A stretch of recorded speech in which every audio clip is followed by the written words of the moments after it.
When the summer heat comes down hard and heavy, when the air turns thick and still and the sun beats without mercy, most folks in this country have exactly one answer. They shut every window, seal up the house tight, and let a machine hum away day and night, pouring cold air into the rooms and pouring money out the meter just as fast. And my family passes those very same scorching days in a house that stays cool and comfortable, with no such machine, no cold air blown from any vent, and no bill for the pleasure. Now the how of it isn't one magic trick, and I'll not pretend it is. It's a whole handful of simple old ways, each one easy, each one costing little or nothing, that together keep a house cool through the hottest weather the good Lord sends.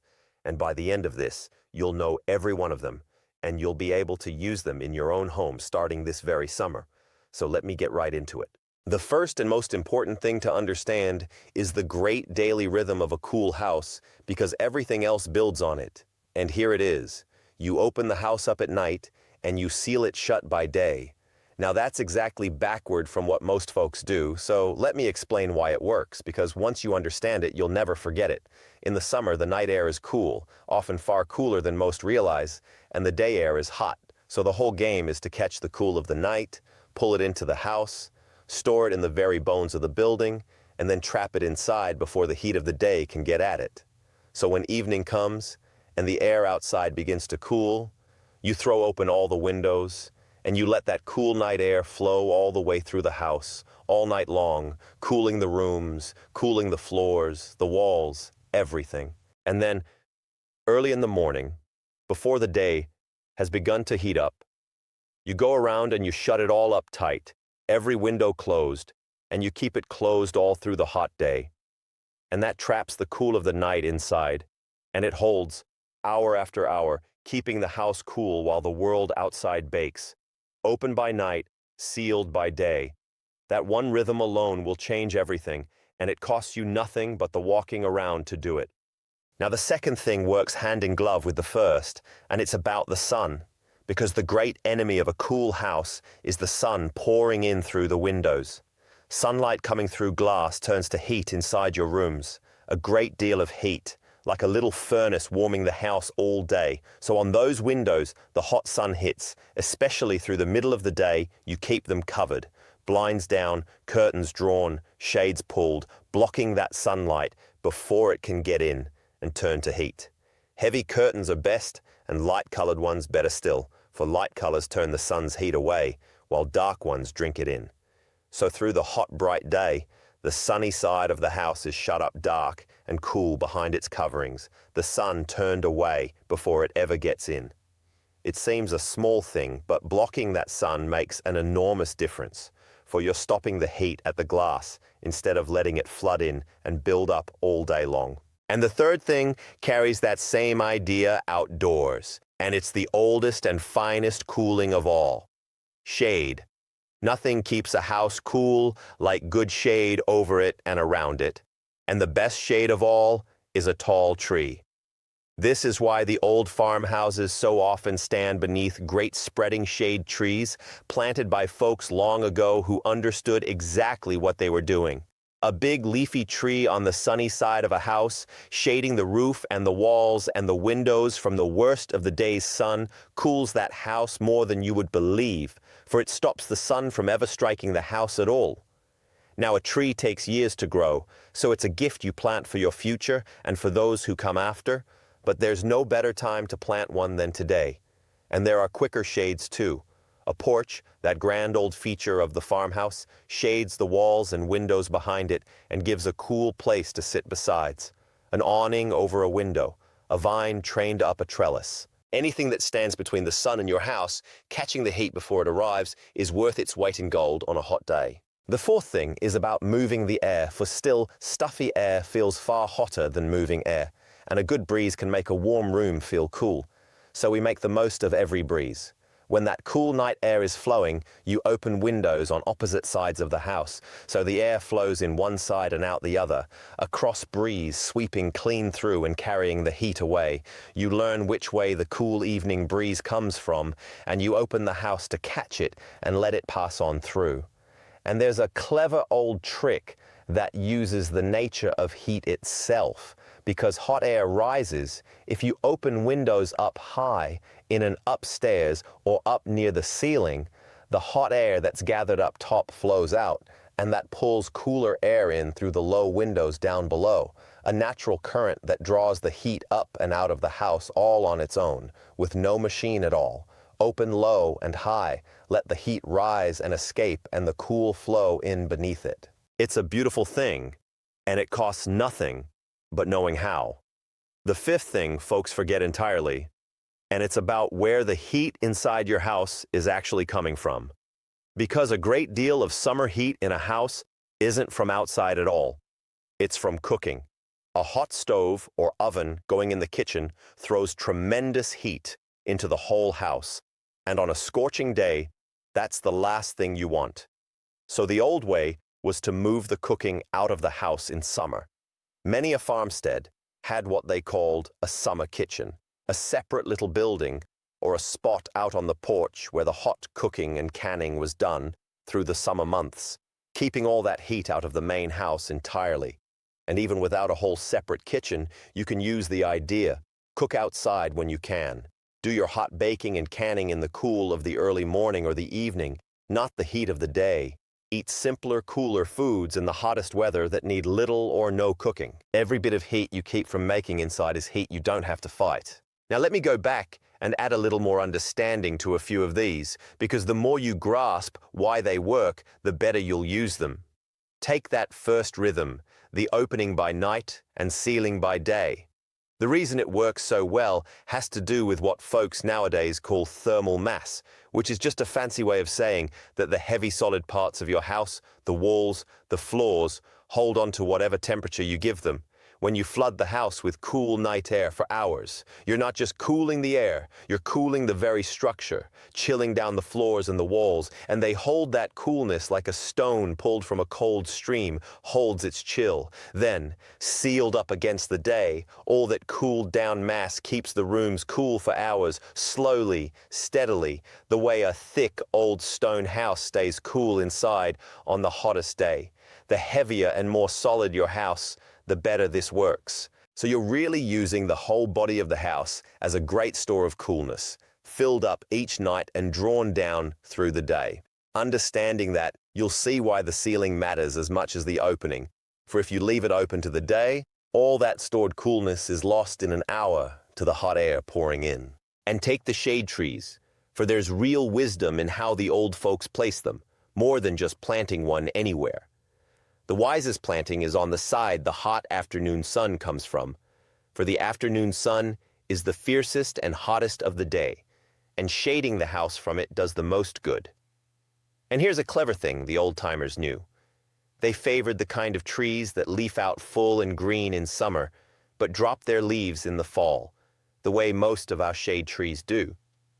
And do you see the beauty of that? In summer, the full leafy tree shades the house from the burning sun and keeps it cool. But in winter, once the leaves have fallen, the bare branches let the sun through to warm the house when you want that warmth.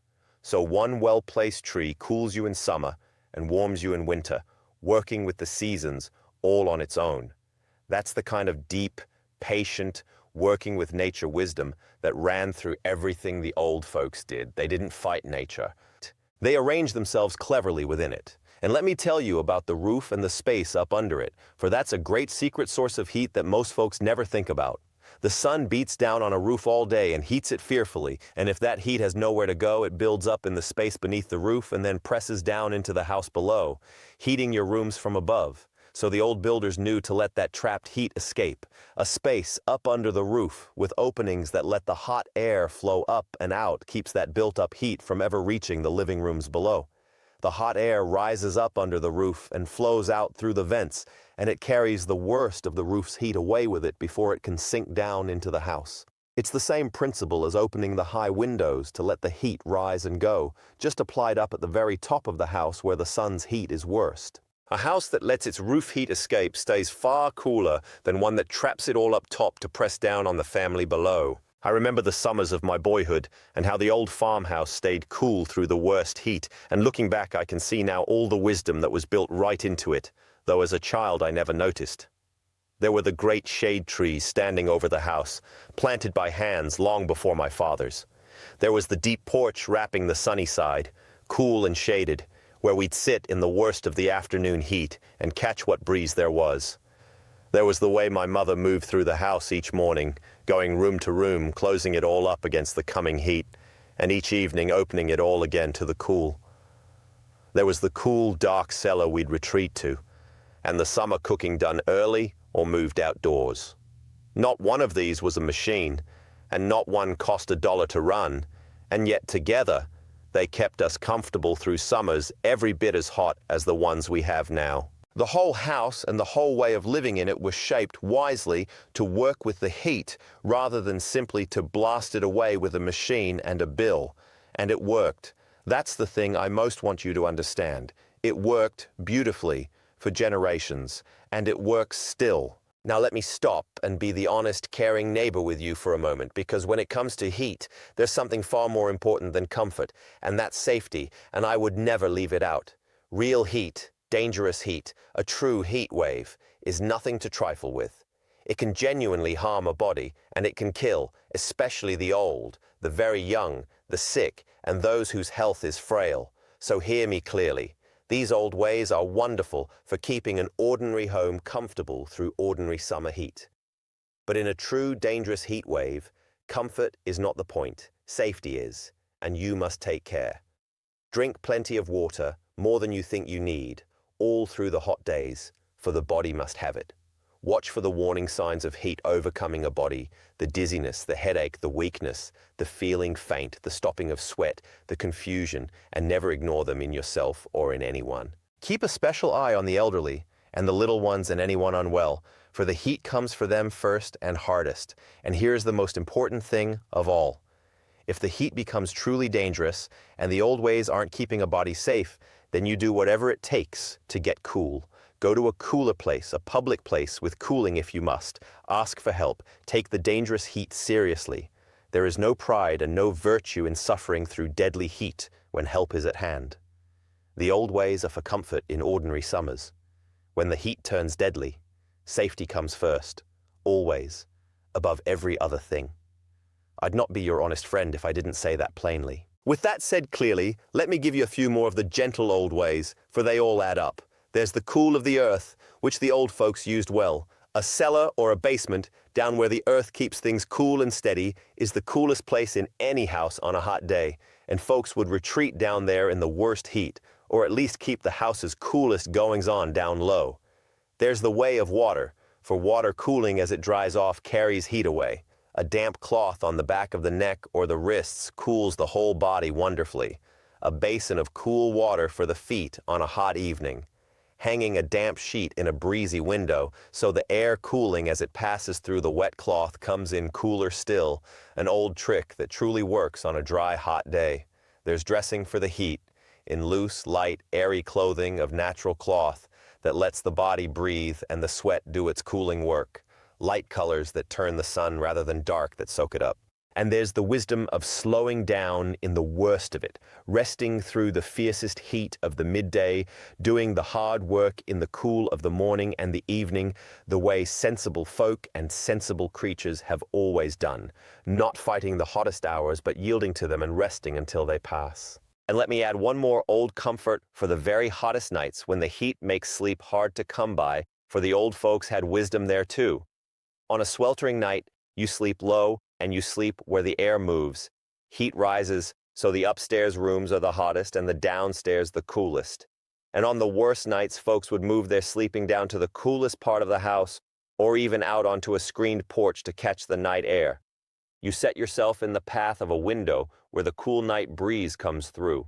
A lightly dampened cloth or sheet, and the breeze passing over it, cools you as it dries. Light bedclothes of natural cloth, or near none at all. And the cool bath or the cool water wash before bed to bring the body's own heat down before you lie down. These simple things have carried folks through hot nights since long before any machine, and they carry us through them still.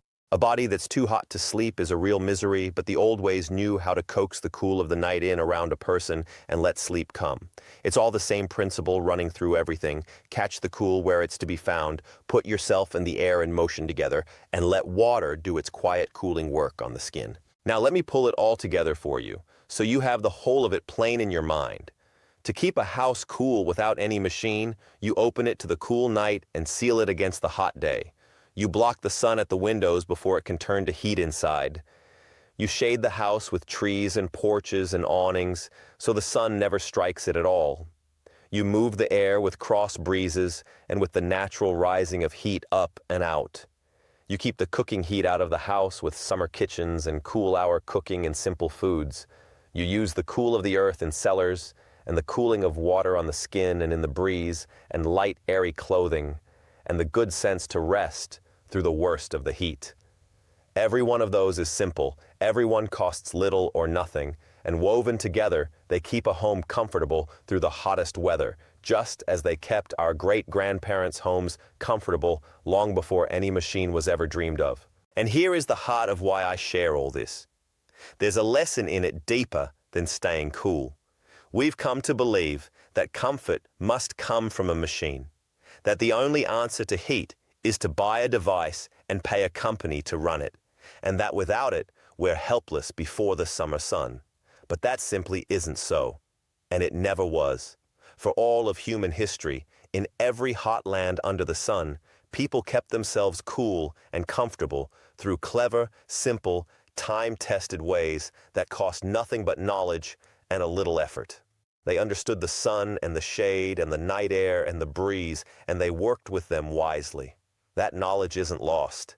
It's just been forgotten, set aside the day the machine arrived, until most folks today would have no idea how to keep cool if that machine failed them. But it's all still true, still works exactly as well as it ever did, and it's all still there, waiting to be picked back up by anyone willing to learn it. So this summer, before you seal yourself up with the machine humming and the meter spinning, try a little of the old way. Open your house to the cool of the night and shut it against the day. Block your sunny windows. Sit in the shade, catch the evening breeze, cook in the cool hours, and feel how a house can stay comfortable through the heat by wisdom alone, the way homes did for thousands of years. You may find you need that machine far less than you thought, and that there's a deep satisfaction in keeping cool by knowledge and cleverness rather than by a bill. And you'll have taken back one more piece of the good, sensible, self-reliant knowledge that our grandparents took for granted and that we let slip away. If this is the kind of practical old wisdom you've been hungry for, the kind that saves you money and connects you back to the good sense of those who came before, then stay here with me. There's so much more where this came from, and I aim to bring it back to you, one piece at a time. Subscribe, and we'll keep remembering the old ways together, because some of the most useful things we ever knew are the simple ones we let ourselves forget, and the cool of a well-kept house on a blazing day is surely one of them.